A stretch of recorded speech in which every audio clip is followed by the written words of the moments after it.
Hey there, commercial construction coffee talk fans. Thanks for chiming in. My name's David Corson. I'm your host.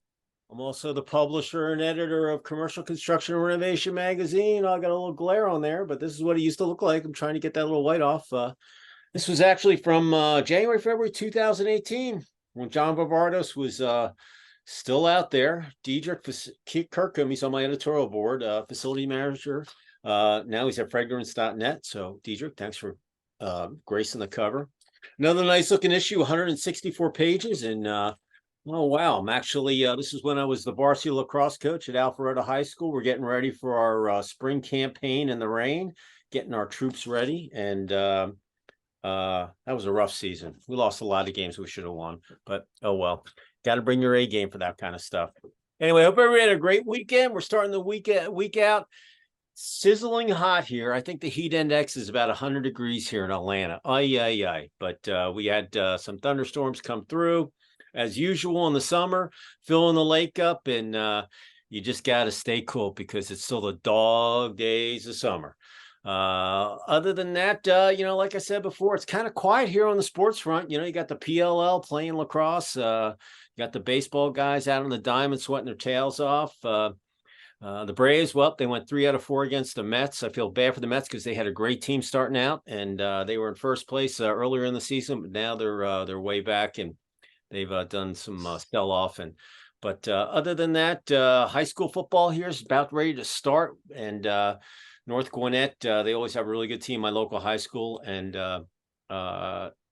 go Dogs, as we say. And then obviously we got the Bulldogs looking to three-peat if they can, which is going to be unbelievable what they do. They've got had a great recruiting class. So all in all, SEC football, it's king down here, and everybody and the mother is getting ready to fly their flags on Saturday on the cars and all that good stuff. So everybody, enjoy the rest of the summer wherever you might be, and the fall weather will hopefully come here soon and cool down, and Indian summer and the leaves turn and all that stuff. And before you know it, it's going to be Christmas.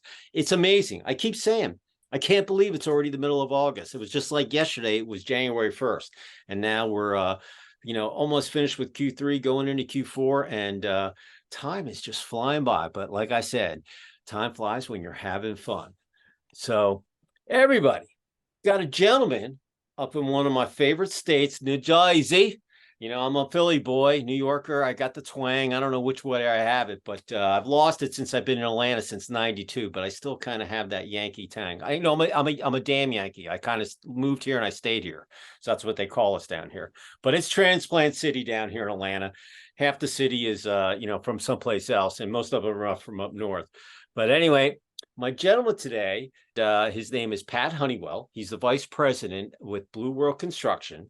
And the reason why I had Pat on is he's going through, he's been around for about 23 years, I think I read in his bio, but he's done a lot of design build, and he's kind of has a very intricate way of looking at how we weathered the storm over the last 3 years.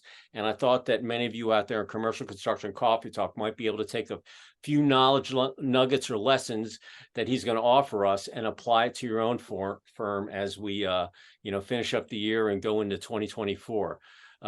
So Pat, say hello from New Jersey. Hello from New Jersey, David, and thank you for having me. And you're up in North Jersey in Florham Park, right? I'm in Florham Park in Morris County. I appreciate you bringing up the lacrosse too. I got 2 boys that played the game, love it. I grew up in Monmouth County at a time when they did not have lacrosse. I grew up playing baseball. Still love baseball, but definitely have formed a love for lacrosse too. And it's a great sport. So glad to hear you're coaching it. But listen, I've got my old guy's lax shirt on. I still play in the old man's league, and Gordie Howe played hockey till he was 63. So I told my wife, even though I've got both my ACLs replaced and a bunch of bones and over my athletic career, I was a hockey lacrosse player. But I just said, look, as long as I can go up and down the field and get X amount of shifts, I'm happy. I had all the glory with scoring goals or whatever. I'm even the backup goalie, and I get pelted. So I do whatever I need to. But it's good to hear that your kids are playing lax. It's the fastest sport on 2 feet. as far as I'm concerned, that lacrosse players are probably the best athletes out there, other than hockey players. And like myself, I played baseball. When I look at baseball, I played baseball. I didn't even pick up a lacrosse stick till my sophomore year in prep school at Petty, which is in Central Jersey, right near Morristown. And I'll tell you, it's an amazing game, and I thoroughly have joined, sweating in my tail off all over the years. And I played out at the University of Denver too, and it's a great game. Actually, the PLL, they're playing every weekend, and I've got some buds that I know that played for DU that are all throughout the league, and it's just good to see. And when I came down here, I didn't even know if they even had lacrosse, but now all the high schools, they all have lacrosse teams. It's booming down here, so it's man. No, my boys played travel, and we played lots of teams from Georgia, Florida. It's all over, and it's great to see it growing. It needs to keep growing. And we have Yeah, some yeah. family friends that they play PLL. It's fun watching them on the weekends. Oh yeah, you It's know a what? fantastic, and I think they're doing a great job at that league. Yeah, it's amazing, when they had the MLL and the PLL came in, and I was like, they're gonna have to do something, and then they finally merged. They got the TV contract. I like the way they've set it up, where they rotated around different cities. No city really has their own team. It's just a really good way they do it. Paul Rabel, for those that don't know it, he went to Johns Hopkins, and he was, just an unbelievable professional star. But he actually owns the league with his brother, and they've Yep. just done a fantastic job in promoting the sport, and it's just blossomed all over the country. And it's amazing, how I've seen the progression of it here down south. And it's funny, a lot of the local teams, like I did travel with my son. I did the select team, and I was coaching and all that stuff, and we would go to other tournaments, and we're like, oh, those Georgia guys, they don't know what they're doing, and we would just come out and cream them. So it really doesn't matter where you're at. It's not like Long Island's or Maryland's the lacrosse haven anymore. It's all over the country, right? No, the kids coming in from California, Oregon, Washington, Michigan, Minnesota. I mean, my son's age group, I think Long Island still has a pretty good hold on that age, but Illinois, True Illinois, one of the best teams. They take kids from all over. But it's just been a great sport to watch grow, and so glad they both got to play it. And then the youngest still wants to play in college, so he's heading there in a get senior year, and then he's on to college playing. So he's looking Yeah. forward to it. I'm looking forward to keep watching him too. Gives me a couple of years of sitting on the sidelines. Hey, well, good luck to your son on the lac screen when he gets up in there in the college ranks, and whether he's playing D1, 2, or 3, or even just club, it's still all good lacrosse. So, Yeah, no, and it's then as fun. they get older, they can play in the old guys league like me. So That's right. and have their Keep, glory. keep, So you can go keep that forever. shirt. I'll give it to him as a hand-me-down. Yeah, absolutely. So So Pat, the way this works is we do our interview in three parts. You're gonna tell us your story, where you grew up. I know you got some kids that play in lax, but how you ended up where you are today at Blue World Sure. Construction. Then we'll talk about the last 3 years of the roller coaster that we've all gone through, and lessons learned. And then you'll leave one positive thought or phrase, and your contact info, and then we'll close this session out. So with that said, the floor is yours. Tell us your story. Okay. So I grew up in Monmouth County. I was originally born up in Boston, but the family ended up in Monmouth County by the time I was 5. And grew up in a great area, went to high school there, and then went to college in Philly. Ended up going into civil engineering, was exposed to a lot of the field work and construction through my father, and then through some his friends, and just always enjoyed being in the field. And through college, I did a couple of different co-ops and was exposed to the fact that I liked engineering, uh, especially the civil, the geotech, and the I'll say a lot of even like the water resources. So when I graduated, I started with an engineering firm in northern New Jersey, but found myself in the office more than the field. And I was naturally just drawn to the field. I like getting dirty. I liked getting my hands dirty. I like playing on equipment. And to a degree, kind of felt like, wow, I wasted a couple of years in college when I really should have just been in the field learning the tricks of the trade. But I would never change anything. I love where I went to school. I love the education I got, and it really helped set me up for where I am today. But after a few years in engineering, one of my coworkers, it was actually one of my college roommates, went over to a contracting firm that had been around for almost 75 years at that time and was a big, large union contractor working in New York City, Philly, Boston. And within 6 months of hanging out on the weekends, I didn't know what he was talking about. And I thought he was a pretty intelligent person, but just listening to how he was talking about equipment and process and construction, within a couple of weeks of him, months actually, of him being there, I joined and worked for this large union contractor in a wing that did a lot of groundwater remediation. We did a lot of big soil remediation projects, started working on mining projects. And that's where I really got the taste for the importance of having a diverse portfolio and maybe be an expert in a lot of things, or a recognized expert, jack of all trades, was really helpful because the economy isn't always strong, and having one set of clients or one client base was not always great for construction. And really realized the importance of, like, look, can't have all your eggs in one basket. We've got to diversify. We're a multi-talented, multi-disciplined firm, and really just started branching out as we developed the company. I was employee number 6 of that spinoff to the larger firm. By the time I left, we had 75 employees. And it was great to see that growth. Unfortunately, what happened to me, it's always good to get promoted. We like getting it. You make more money. And then I found myself in a position as chief engineer. I was like, I don't like being chief engineer. I'm not really responsible for anything. So, love the company I work with, had great mentors and managers, and just said to them, like, look, I don't know what my next thing is going to be, but it's not chief engineer. And I just I quit without another job with my wife's blessing for a little bit of time. And then after about 2 months, she said, you got to get a job, buddy. I'm kind of tired of you home, or you're going to start wasting away all our savings. Yeah. So I was helping out an engineering firm, just doing some on the side, design build support to them. And they had some projects out in Arizona. So I hooked up with them after a couple months. Within the first 2 months of working for this engineering firm, still here in Florham Park, they were having some issues on a large Superfund site with contractors and schedule and materials and resources.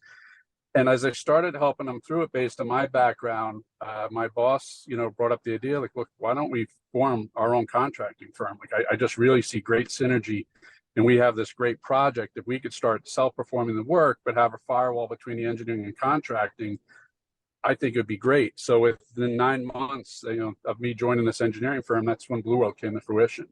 And the best thing about Blue World starting at that time is we had a good client base. We had one Fortune 500 client who had 3 massive remediation and construction projects they needed our help with. So the first few years of our growth, it was very controlled, no reason to really grow. But after 4 years of working on the same projects, and we were doing a couple million per year, that natural competitive itch came up with me. And I'm like, look, you can't have one client, just as I was saying, right? Like, you never know when something bad is going to happen, or they may not be able to pay the bills. And I got, kind of the okay to start to grow this thing as Blue World and diversify. Then in around 2016, we started getting into the mining and the process and working on dewatering, then building process plants in Pennsylvania and out in the Midwest. So we had both facets of the civil part of, we had environmental, and now we had the mining and process. And then by 2018, using a lot of my background and some new hires we started getting into wastewater and water resources, site development. So we started hitting on all these market sectors that don't all rely on one another. And certainly with water and wastewater, everybody recognizes that between infrastructure failing, needing to reinvest in it, but we all need water and we all need wastewater. That's a pretty good business to always find yourself in. The other stuff, it goes up and down with the market. And it's usually I've even found 3 years later, after the, Wall Street, so to say, takes its turn, it hits the construction industry. So, but Blue World's been around for about 12 years. We have a pretty good, diverse client background, both in public and private, and both small and large sector clients, Fortune 250 to a small 2-man operation that was supporting an engineering firm on a large site development project they have. So very happy with where we're at and with where we're going.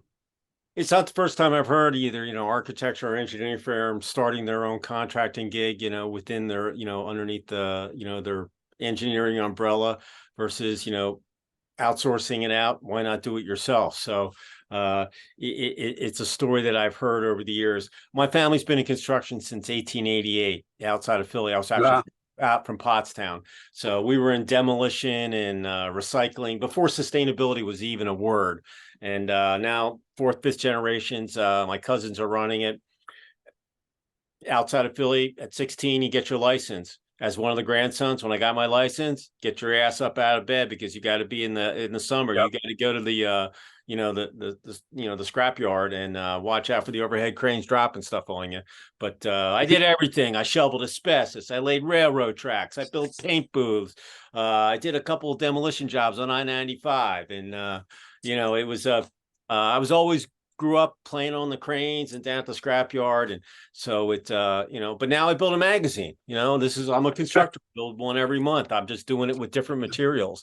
But it's all those things that I learned, being on time. My Uncle Frank was my superintendent. Oh my God, he was a tough son of a gun, may he rest in peace. Uncle Frank, I loved you. But you learn all these things and that you take from your past, and as well as on the athletic field, and you can put it into your business. And you never know. You're exactly right. Look, the economy goes like this. It's just a wave. Sometimes it's up, sometimes it's down, and you don't want to have all your eggs in one basket. So I give you credit for realizing that, because you never know when someone's going to go belly up. And then if you don't have, if that was your main client and you didn't really diversify, you might be in trouble. And you're going to say something? I agree. No, I was going to say I agree 100%. And the idea too, what you were just saying, working for the family business, in that the people you're exposed to teach you so much more than what you can learn. I'll say behind a book or behind a desk. And that's why I like the field. That's why I like being outside, because I think the education of what we do it's a master's. It's not a bachelor's. It's getting your PhD. But being there early and staying late, work ethic is something that's also a foundation of our company, and we try to make sure that everyone follows it. But I love to hear what you came up through and what you had to do, because it just shows nothing's handed to you. And I've kind of felt that about Blue World. Nothing's been handed to us. As much as our first client was a good one, we had to work for everything. I mean, everything was bid. He was just, he liked us. This is the client rep. But we had to bid everything. We had to win it, and we didn't win everything. But he always kind of gave us a shot to understand after the fact we lost the work. And that was that client relationship that I think we've developed with a lot of our clients. But that our first one, that individual really understood the importance of having a good, strong relationship with your contractor and working fair. But he's like, you're not going to be given anything, So do a good job and keep getting an opportunity to get good work. Listen, my family was military. My grandfather was underneath Patton in World War II. He was a combat engineer, and he rebuilt all of the bridges to the Allies bombed in WW2. And he's got all these Super 8 8mm film of after the war, all the tanks and the Jeeps that came back. They recycled them and cut them up. And so when I lived at my grandparents during the summer, and I'd have to deal with, grandpa, my grandfather, his name was Sid. And every night at dinner, and I remember this is one of my classic stories. Actually, it was a University of Denver alumni client. They were building these train paint booths that we had to lay the railroad tracks, and then we had to weld the booths and so forth. And my grandfather came in, and the PM on the job, his name was Dominic, and he's like, David, you got to go up there and undo the overhead crane. I'm like, dude, I am not going up there. And he's like, don't you trust your own welds? I'm like, yeah, but it's like 20 feet down on the railroad tracks if they don't hold. And he's like, your grandfather's there, dude, you better get up there. So I had no choice. So I went up, and I'm hoping the thing doesn't break. And I unhooked the crane, and went down and shook the University of Denver client's hand. So that night at dinner, when I got home after I got out of the shower and washed all the lead off me because OSHA and so forth, I went home for dinner, and my grandpa was like, hey, I was really proud of you getting up there, because I don't even know if I would have gotten up on that paint booth, man, because it looked pretty shaky. And I'm like, I know, but believe me, I was scared to death. I'm like, I'm not gonna let go of the overhead crane, before I let go, unhook it. But I look back, but you know what? It was fear, but I had to face my fear to go do that. And I knew I could do it, but there's always a little voice going, "Don't get up there, man. It's dangerous." But what are you going to do? You just do it. And Yeah, well, I'll tell you, like it's one thing that has changed, I think, since probably you started in construction with the family, I started in construction, but that safety mindset, what you were just talking about, nowadays, one of the things we preach to our folks is, listen, don't just go grab that crane. Whereas I would have done the same thing. And I think 30 years ago, it was widely accepted, don't question. And now, like, that's one of the big things that I think has been a huge improvement in construction across the board is the idea of safety. And the worker has total control and they can, I won't say no, but say, hey, is this safe? They can question the process. So, because I've been where you are, like, you don't want to let somebody down. You just jump right into it. And, we're lucky, because some people weren't as lucky, but that's a big proponent of our success to date has been our safety. Oh yeah, and listen, I listen. People know that when they watch my episodes and stuff, I always say, look, make sure you stay safe because we want you to go home to your family that night, and we want you to be able to do it the next day and drink lots of water and stay hydrated because it's still hot out there. You think it's the end of the summer, but it's still hot. Dehydration, headaches, yuck, and that's when accidents happen when you're not going 100%. So I mean, it's just like lacrosse. When I was playing lacrosse years ago, checking, clothesline, we played all the big high schools in New Jersey.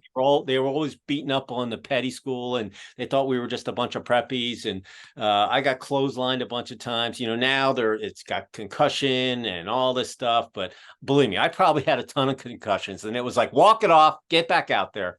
So the game you played in high school and college was an extremely tough game. Like I used to watch, and I'm like, oh my God, these hits.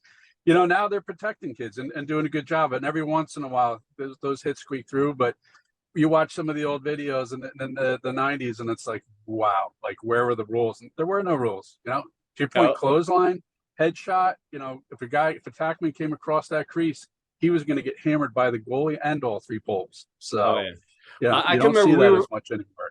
We were playing, I think, 100 in Central, big high school in Central Jersey, and it's breaking out, and I'm looking at goalie's doing the fast break, and I'm looking like this, and there was this big old defenseman waiting for me at midfield, man. He's probably like 6'5", 220, 240, and I caught the ball, and he just clotheslined me, and their whole crowd is cheering. We had no fans there. We were on the road, and I hit the ground, and I'm like, I just popped back up. I was not going to give them the glory, man. They thought I was knocked out. I popped right up, but when I went on the side, I was like, "Where am I, man?"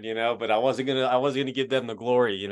I think we ended up beating these guys. So, but I'll tell you nowadays, 100 and Central probably wouldn't be allowed to play petty because petty plays with Lawrenceville and they play with Blair and all the other big prep schools, and it's a different level of cross at those prep schools. I mean, 100 and Central is always top 20 in New Jersey. They got some very, very good talent.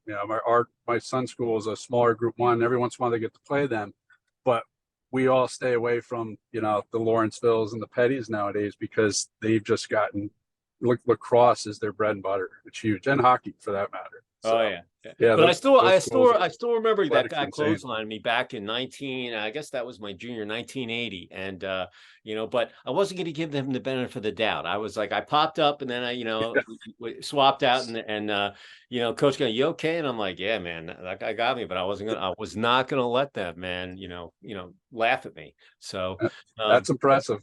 Yeah, let's talk about the last 3 years. So everybody's cruising along. There's cranes. Everything's, booming in the country, economy, low unemployment, low inflation. And then everything comes to a halt. No one really knew how long it was going to go. It was uncharted territories. Talk about how you guys, weathered the storm and, lessons learned that our listeners out there, Commercial Construction Coffee Talk, might find of interest. Yeah, I'll tell you, you go back 3 years ago and we were taking off. Our growth, I've mentioned, diversifying our clients, and we were starting to get some new opportunities, and we really were taking off in the public sector, especially.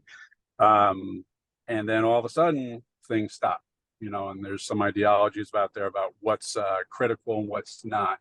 The ability to get materials, the ability to hire people. At a point in a juncture in our company's short history that was really imperative, and that really hurt, and we struggled for about 2 years. And how we came through it was really just one, had just a great managerial team that understand how to, go lean and mean, for lack of a better way of looking at it. We didn't make a lot of big purchases. We were pretty careful about how we balanced our schedules and our workload, and when projects were delayed, we had to be a little more careful when clients back and said, we need you to go. There was one or two that we said, like, look, we're just worried it's going to get delayed again, because we didn't lay anybody off. We kept our staff on through the entire 3 years. And that was a tough decision too. But small business, you try to make it more about family. And there was just a lot of tough decisions that we made, not always for the greater benefit of the, I'll say the managerial staff, but we kept it lean and mean to keep everybody on board, to keep projects going. But if a client came back to us after delaying it for 6 months, and I think there was two that were 6 to 9 months, they came back and said, we need you to go. Like, I just see a delay in it again. And we had to, pass on the contracts. And in fact, one, they started for 2 months, they stopped it. And to my knowledge, they've never started again. And it's hard because we have to invest money in those projects right off the bat. And then a lot of times we have to fight for the money, to try to get it back, because their construction project's not going to be seen. So financially, there you don't see the same obligations. You see that a lot. So we had to be protective, and I think we did a good job of it. There was a few, close calls. I, don't want to, kind of make it look or sound better than it actually was. I mean, we made it through. I'd say 2021 was a pretty tough year, but we rebounded nicely in 2022. And I think it comes back to that hard work, that dedication, and a lot of the tough decisions we made really helped us rebound in 22, and things are looking great for 23. Yeah, 2020 was a crazy year, and then 2021 was where a lot of the engineers, contractors, just vendors and companies in general that were able to be flexible, do what they needed to do internally with their company, and then kind of depending on what client they were dealing with, whether their client said, hey, we're going to back, we used to do 45 days, now we're going to do 120 or whatever it might be. But a lot of the companies that took a hard look at themselves learned how they could weather the storm and keep their company culture, whether they were hybrid or in office or completely all over the place. And last year I used to talk to companies at the end of the year, like, we had a great year. If I could have found more PMs or superintendents, I could have bit more, taken on more business. But the last thing you want to do is bite off more than you can chew and not have the labor, or, whether it was a labor shortage or products not being able to deliver that would hold your project up. But for the most part, some of my clients had some of the best years that they had, in 2022 going, and this year it hasn't even stopped. I mean, most of the contractors that we talk to are just booming. It's just a question of, being able to find the labor. I have some clients that said they've turned away business because they just don't have the staff to cover these projects. And I'll tell you that was a struggle too, workforce. And I don't know that it matters what business you're in. Certainly some business had to benefit from it, because I think a lot of people left the construction and engineering markets. And I can't really say why. Certainly it's not meant for everybody. Some of the folks that I know left it went off more into tech sales. It was stuff they could always do from home. And they're like, look, I think I always wanted to work from home, and there's a lot of hours involved in what we do in construction and engineering. And, it is not a 9-to-5 job. And you got to work hard, not just for your clients, but to stay ahead of your competition. And, it's still tough to this day to find the right people. We're still searching. Whereas I feel we have a strong team. We do see a lot of good growth ahead of us, and we need to expand our team. And that's one of our goals, is to really, create a structure and an environment that we hire the best and the brightest. But it's not easy. You got to draw them. And especially as a small contracting firm, I think it's even more difficult not having the name that some of the large companies have, because their marketability, I think, is a little easier. yeah, being not being one of the big boys and not being one of the smalls, but in that realm of big to small. Listen, if you were in the beginning of Walmart's expansion and you got in there at the ground floor and you stay with them, you're probably a much bigger firm than you were right when you started out. But I always look at, we do a general contract report in our, we rank and list the contractors, big and small, and everybody in between. And I always tell people, I say, look, going with the big guys is great, but going with a smaller company, they probably give you a little more better customer service. You're not just a computer number. And really, if you find the right company that has the same vision that you do, with the way that you want to handle your projects and your family, and we're in this together. I think those are the brands, as well as the contractor and the subs that are working on those projects. They're going to be much more profitable down the road, and they're going to feel better about themselves, and their companies are going to thrive. I never judge a book by its cover. Just like, when we were playing 100 Central, we were just a little school with 500 kids versus, 3,500 people, whatever that thing was, that monstrosity that we were. That's about right. Yeah. So it really doesn't matter. It's not what you don't have, it's what you do with what you have. And what you do with what you have, you got to do it great, because you're battling, other companies that want to take the business from you. So no, I mean, your competitors are always watching, and average gets us nowhere. Even in the public sector, people used to say, I grew up hearing like, oh, that guy's going to lose his shirt, or, he bought the job, and that's something that would never, ever entice us. That's not a good business model. I don't believe at all. But I don't think whereas 10 years ago, maybe even 15 years ago, I'd still see that. I think a lot of those contractors have faltered. They're not around anymore. They have been absorbed or just fell apart. I see one of the things I admire is the competitors. We have a couple of competitors we see on almost every project we bid, and they're good competition led by good people. And I think that shows the strength of the construction industry right now. There's a lot of good competition out there, and people aren't buying jobs, at least in the market we're seeing. And that always makes me feel good too, that, if I'm going to lose a job, I want to lose somebody who's as good, or you could even say better than we are. They looked at that job better. At the same time, we're all competitive. We play team sports, and we push ourselves to beat them the next time.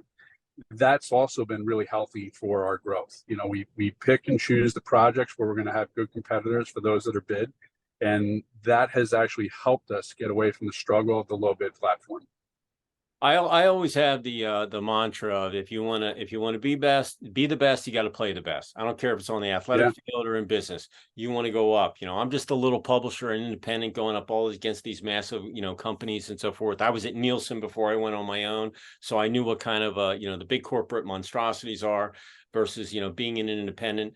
And I like being the underdog. I just do. And but people are like, how do you do this? I'm like, yeah, I do it with very minimal people. I run lean and mean, but I've done everything in my company, so I understand what has to be done. But I'm always learning new stuff. I've just taken almost a year of boot camps, learning AI, new social media, TikTok, all this stuff. And I thought I knew everything. The day I stopped learning is the day I should go do something else. When I finish up this thing, I've got to go on into a class. And so I'm always learning, and just the little things that you might separate you from your competitors, that's going to be the difference of you winning the bid or not winning it, or getting an ad schedule in the magazine or so forth. So, and like I said, I give it the credit, to the way I was brought up, as well as, all the things that I learned on the, whether it was the ice hockey rink or the lacrosse field. I ran track too. So, but it was all team sports, but there was always that individual flair that you had that you could, take for yourself. But it was still a team sport. There's no I in team. So, nope. And that's the way that I operate my business. And I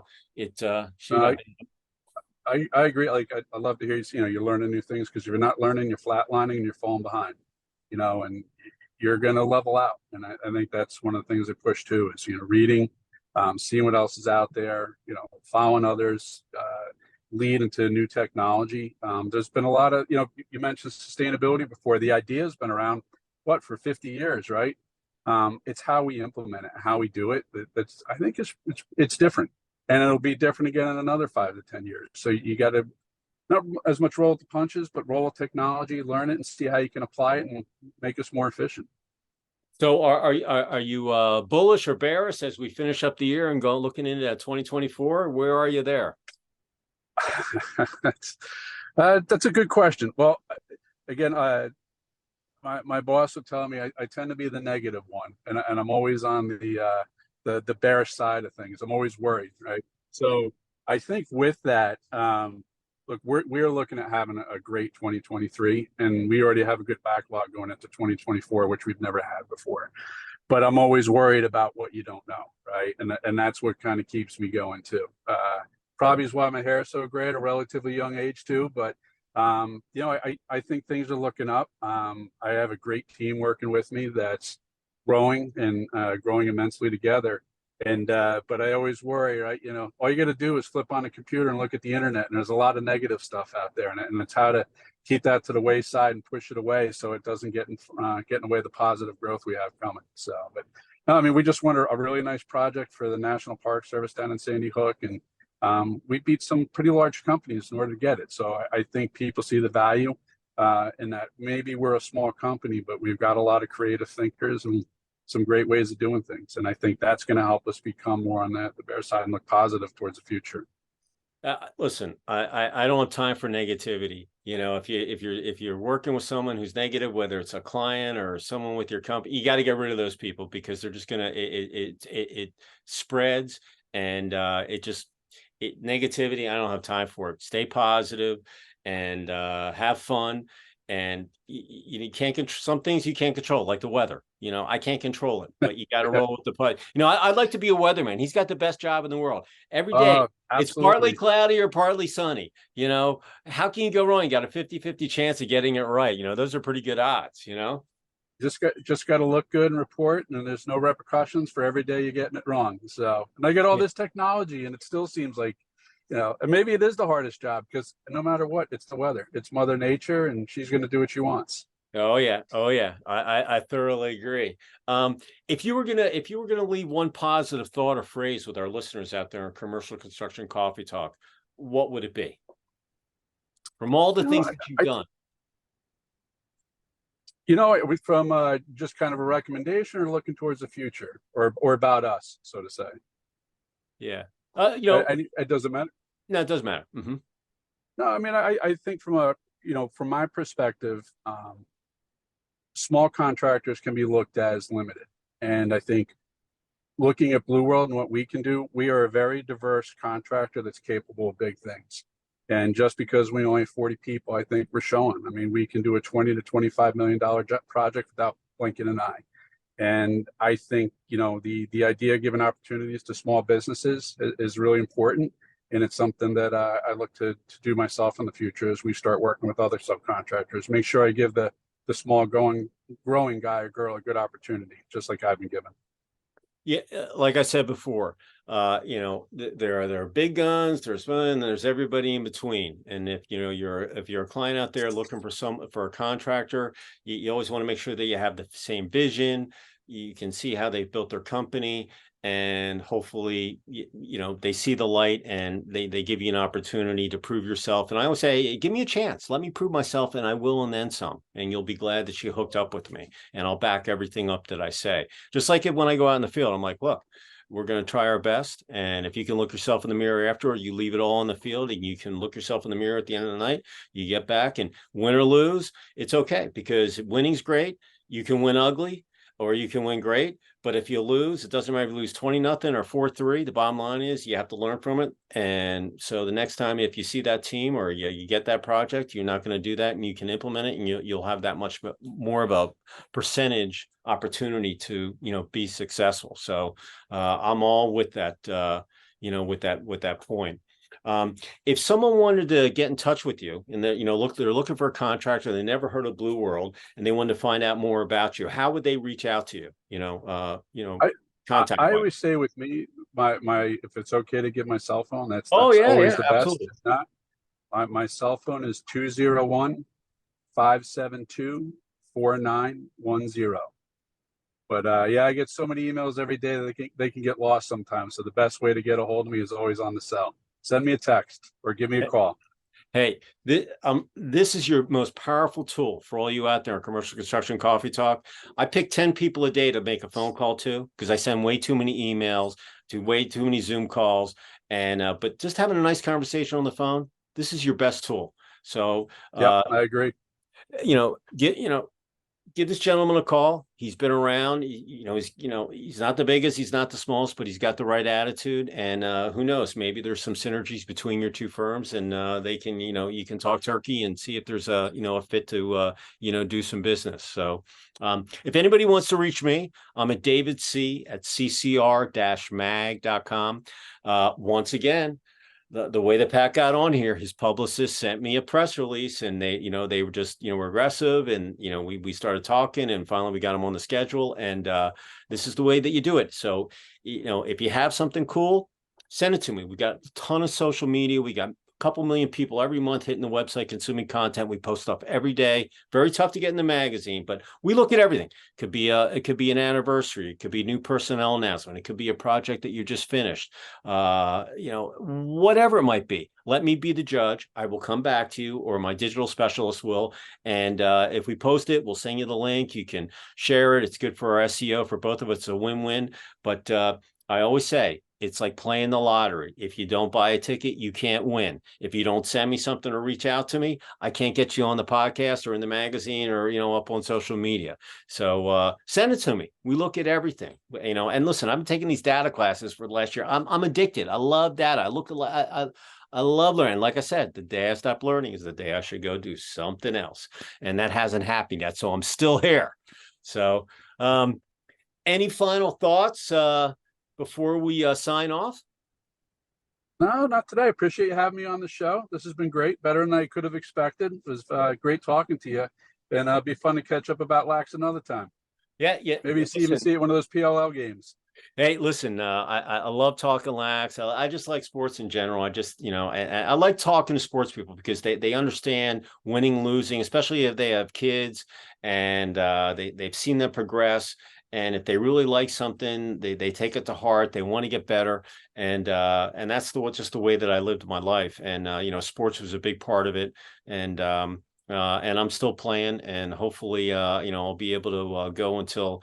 Well, I just turned 60 at the end of June, so I'm thinking that I've got a ways to go. I can, as long as I can still run up and down the field, and I'll or on the frozen pond, or actually I played roller hockey too on the concrete pond.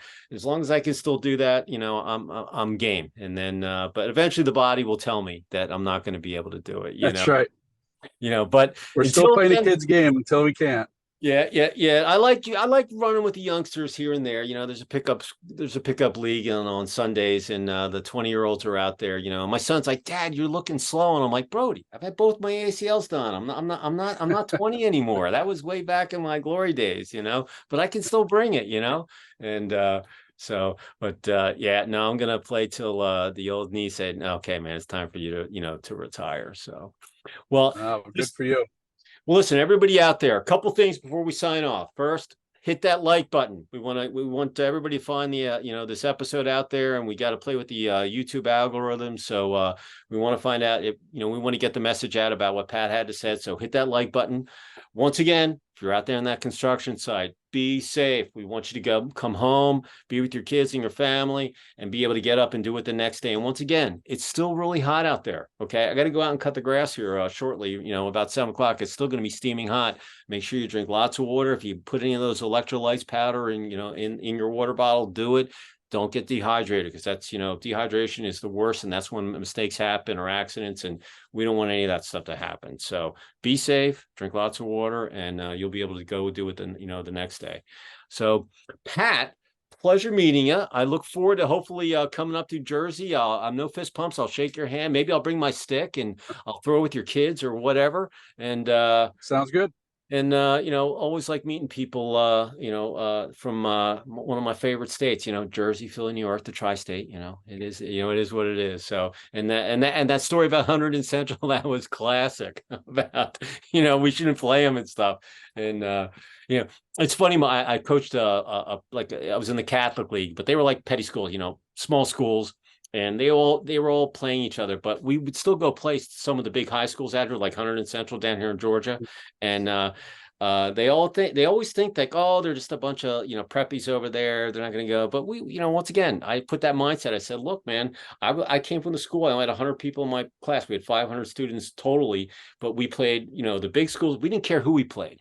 And like I always had that mindset, to be the best, you got to play the best, and you got to learn from it. So you can't be scared of how big they are or whatever. They're just like you. And anyway, it's a pleasure talking to a dad, an athlete, and someone that's bringing their kids up, especially, and loving the game of lacrosse. The fastest sport on 2 feet. So I appreciate it. It was great talking. So everybody out there, have a great rest of the week. Stay cool. And I'm going to sign off from Sugar Hill, about 30 miles north of Atlanta, right below the Beaver Dam on Lake Lanier, with 627 miles of coastline, I think. And Pat's going to sign off from Florham Park up in New Jersey. And we will see you next time on another episode of Commercial Construction Coffee Talk. Pat, thank you. You're the best. It was great. I thoroughly enjoyed the conversation. All right. Take care. Yep. Thank you. Bye-bye. Ciao. Man ball.